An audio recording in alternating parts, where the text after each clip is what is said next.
Well, good morning, channel, and welcome back. Today I'm back in my favorite nature preserve. You can see the beautiful fall colors behind me. Last week I did a video about the exposure triangle, trying to help those of you who might be starting out in photography just to learn a little bit. It was well received and had some great comments on it. Thank you guys for watching that.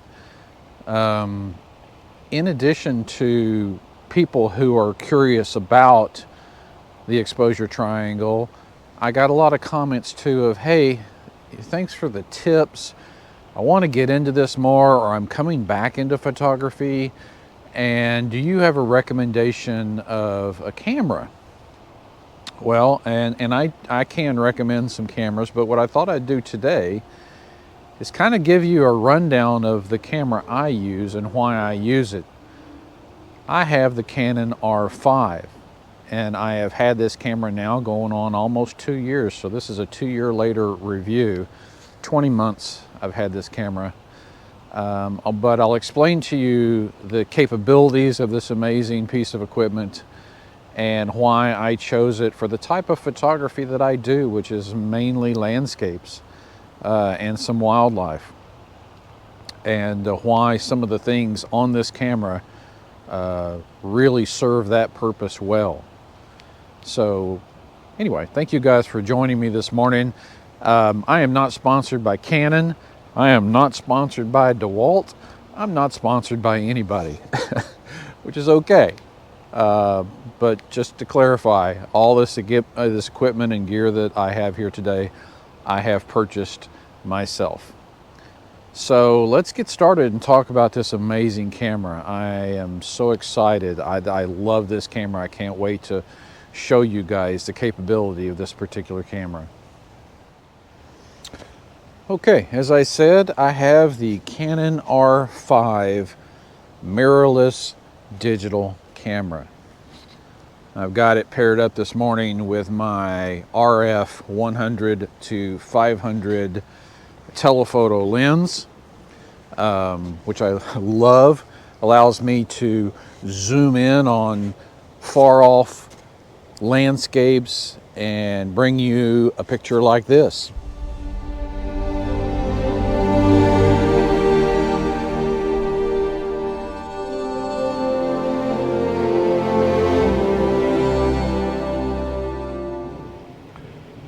Okay, as I mentioned, the Canon R5 is a mirrorless digital camera with 45 megapixels on its sensor. You can never have too many megapixels, only too little storage, in my opinion. And for landscape photography, the more megapixels, the better, because it allows me to take a shot, and then if I need to crop in on, say, like a bird in flight, or on something across a valley on a landscape shot, it allows me to crop in and still have plenty of megapixels to, you know, blow up a photo if I need to. A lot of flexibility there. Just give you a close-up here of the camera real quick.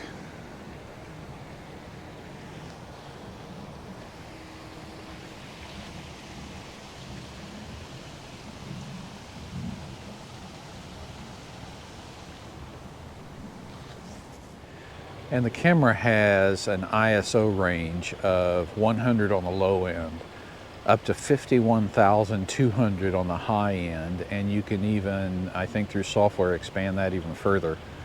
I don't know why anybody would use ISOs at those levels.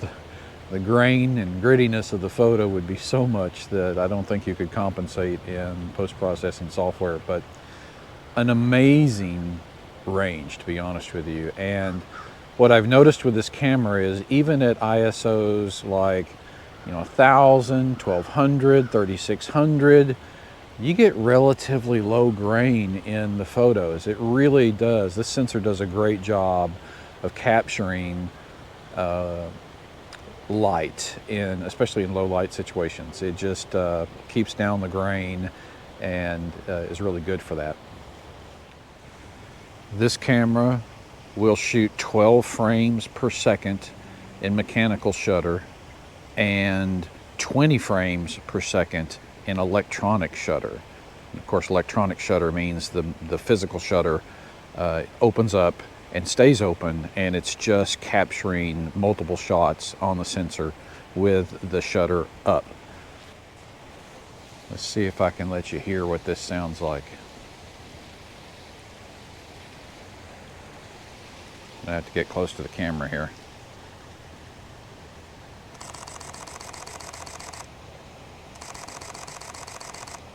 Can you hear that? That is the 12 frames per second mechanical shutter. Does a little buffering, takes a minute to save the images with that kind of speed.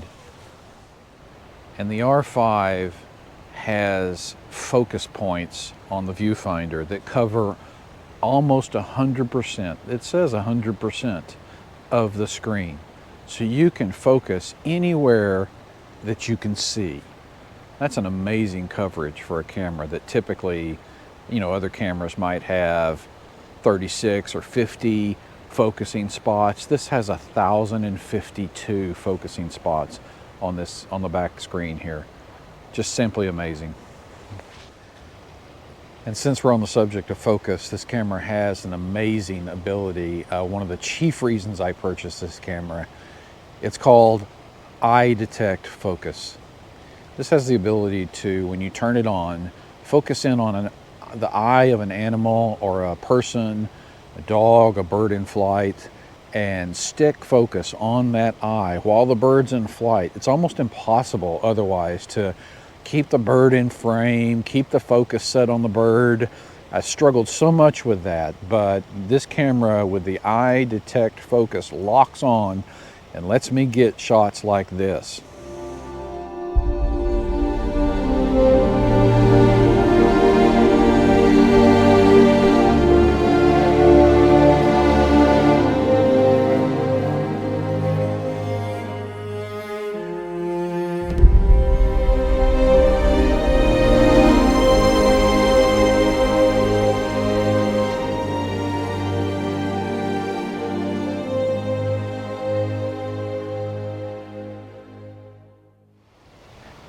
And video, the video quality is amazing. This camera can take 8K, 120 frames per second. Also 4K video and full HD at 120 frames per second. The footage is beautiful. The focus locks on. Really does a good job on video. I don't use it a lot for video in my vlogs. I do capture let's see, in Colorado last year, there were some elk across a valley and couldn't get that with a GoPro, so I had to zoom in with this lens and capture 4K video of the elk across a valley. Just beautiful stuff. The capability is amazing with video. All right, the Canon R5 also has in-body stabilization, 5-axis in-body stabilization, which allows up to 8 stops of stabilization. Simply allows you to take it off the tripod and take handheld shots with and come out with sharp, super sharp pictures handheld. Love that ability because you can't always take the time to set up your tripod. And when you combine that in-body stabilization with the stabilization that is built into these lenses, every lens I have has stabilization built in. It even increases that capability. So it allows you to take handheld shots like this.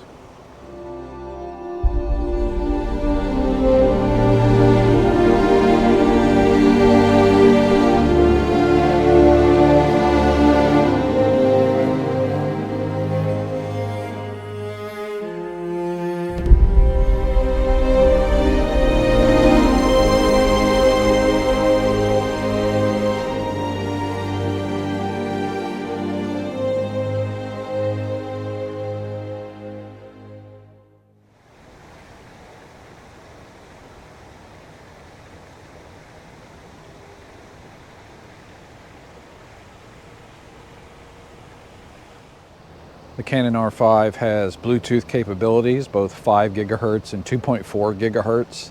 allows you to easily share photos you just took on your iPhone, or if you're nearby a computer, transferring those files. Makes it easy to do that. What it doesn't have, and I don't really mind that it doesn't have this, is GPS. Now, I came from a Canon 5D Mark IV that had GPS. Every time you take a picture, it tags the picture with exactly where you are, GPS coordinates. You know, in landscape photography, you're usually at some great places that you just don't want everybody coming out, and, you know, some people don't respect nature, and so I don't mind that the GPS locations are not on my photos, not captured with my photos.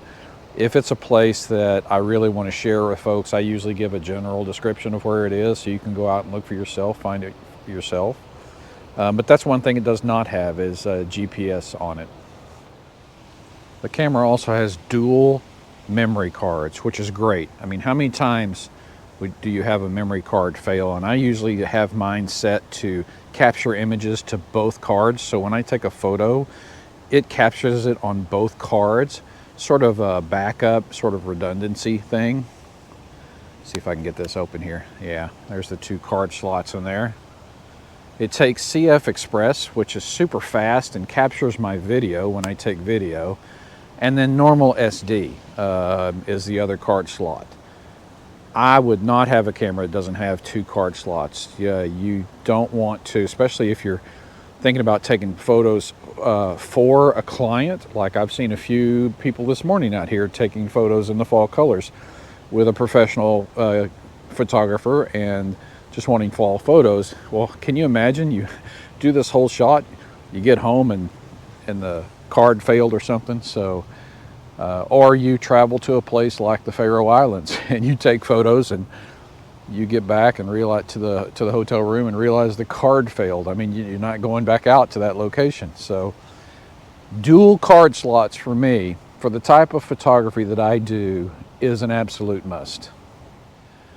Now, because this is mirrorless, it obviously doesn't have a mirror inside. Therefore, it has an electronic viewfinder, EVF. And the electronic viewfinder in this camera is 5.67 million dots.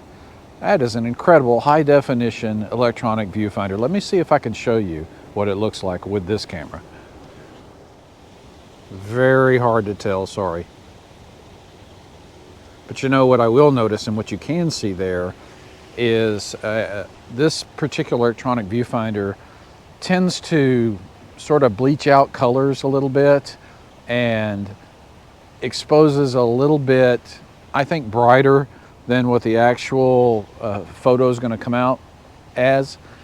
I need to play some more with the settings. I'm sure you can fix that, but that's just one thing that it's a good thing that the electronic viewfinder is capable, so that when you change a shutter speed or an ISO, you can see the effect real time in the viewfinder while you're composing the photo and taking the photo. That's a great aspect of it, but even with that ability, it generally is overexposed and washed out. I don't see the vibrant colors that I see in my photos that come out. So I'm going to take a look at that and see if I can adjust it better, but I have noticed that it's, you know, it's great, but it's not. Also in that viewfinder, the viewfinder will orient itself the same as the camera. So if you flip the camera up for a portrait shot, the viewfinder will also flip up inside in the view piece here when you're looking at it, so that all your words and your descriptions and your settings show straight up and down and you can read them. So it flips with the camera. What I also dearly love about this camera is it has a back flippy screen. Variable angles, it flips out, and if you want to protect it while you're not using the camera, you just flip it around, close it like that, and then it's protected. But you can bring it out, see what you're shooting this way, you can turn it over and close it, see what you're shooting that way.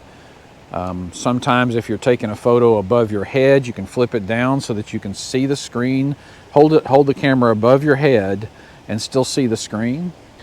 Or if you're getting really low and you're taking a very sort of macro photo of something and you're just almost on the ground, you can flip the screen up so you can see exactly what you're taking a photo of without having to lay down on the ground covered with wet and muddy leaves. Love this flip screen. It's also touch sensitive. I can touch to focus anywhere on the screen. And you can also set it to take a photo when you touch the screen. So if you want your shutter to be on the screen, you can do that. The camera also has an LCD monitor on the top that gives you a lot of important settings. It also has a light that you can turn on. I think you have to hold the button. It toggles between two sets of information when you hit that light button. You can see it goes from one to another. Yeah, and then you just hold the button down and it lights up. And what it's telling me of most importance right now is that I'm about to run out of battery on this Canon R5. It's a good thing I'm not out here to shoot. All right, guys, and while we're on the topic of buttons and flip screens, you can completely customize the buttons on the back of this camera to be whatever you want. You know, it comes from the factory with the focus and the metering on the front button here. I leave the metering on the front button, but I have moved focus to the back button, which allows me to focus in on a subject and then take the shots without it changing focus on me. Go to Tony and Chelsea Northrup. They do a great video on back button focus and why it's important. I just love it. The ability to focus with my thumb on the back and then compose a shot and take a shot without changing focus using the front shutter button is very important to me. The camera itself, dust-proof, waterproof, sealed very well. I don't typically shoot in terrible conditions like that, but I can. It's nice to know I can, because there are times when you do get caught out in a light sort of mist or rain or shower, or ocean spray, if it will. I know we had some of that in the Faroe Islands. All right, guys, it's pretty nippy out here this morning, so I've got batteries failing all over the place. The GoPro's about to go dead too. Anyway, but I'm at the end of this sort of review of the Canon R5. Like I said, I love it to death. It may be the last camera I ever need, to be honest with you. It's got so much capability for the type of photography that I do. It's just perfect. So go check it out. If you do landscape, wildlife photography, I'm telling you, it is the camera for you. So go check it out and see what you think. And as always, I appreciate you guys following this channel. If you like this kind of content, plus, oh, by the way, some motorcycle content. If you like that kind of thing, please hit subscribe and like this video if you've liked it. It helps the channel, and I certainly appreciate it. Leave a comment. I tell you, I will respond to every comment. I'm still a small enough channel that I can afford, time-wise, to respond to every comment that I get on the channel. So leave me a comment. Tell me what you think about the Canon R5, or tell me what you shoot with and why you love what you shoot with. I'd love to hear that, and it might help others who are looking at this video as well. So thank you guys for joining me today. I'll see you again soon. God bless.